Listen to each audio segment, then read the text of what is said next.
Ad esempio abbiamo dell'ottima stracciatella, che è un fior di latte variegato con dei pezzettini di cioccolato già pronto da gustare. Passiamo alla famosa nocciola, ecco la famosa nocciola con le nocciole delle Langhe, che è un prodotto eccezionale, anche un prodotto nostro siciliano.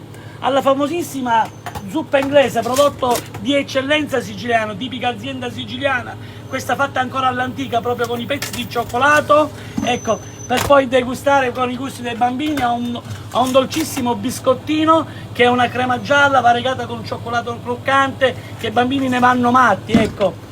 Poi non possiamo non passare al gelato variegato all'amarena, le nostre amarene, quelle siciliane, fatte per benino, sgusciate dall'osso e poi preparate per fare un ottimo gelato, ecco.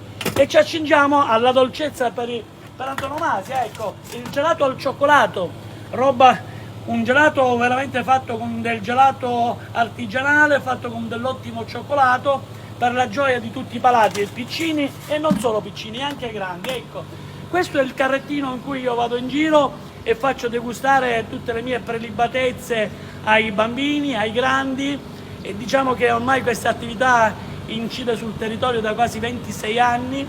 Ho cresciuto un paio di generazioni di bambini che insomma oggi non posso nemmeno più chiamare clienti, ma li chiamo affettuosamente amici, perché vedendo il furgoncino vedono Giovanni e vedono la bella stagione che sta arrivando, perché Giovanni arriva quando arrivano le belle giornate, il mare, la tranquillità, la spensieratezza, le vacanze, ecco. Giovanni è tutto ciò, portare armonia in giro per le vie del paese con della buona musica siciliana, dando e dispensando allegria per tutti, ecco. Qua l'ho preparato già stamattina, abbiamo un sorbetto limone, questo fatto anche con il limone in Siccagno di Pettineo, ovviamente, tutto tradizionale, tutto rigorosamente artigianale, preparato stamattina, già messo nel furgoncino per la distribuzione oggi pomeriggio, perché la mia peculiarità è fare il prodotto la mattina e venderlo nel pomeriggio, perciò il gelato che faccio io lo consumiamo nell'arco delle 12 ore. Come si prepara? Quali sono gli ingredienti? Gli ingredienti sono ovviamente un po' di zucchero,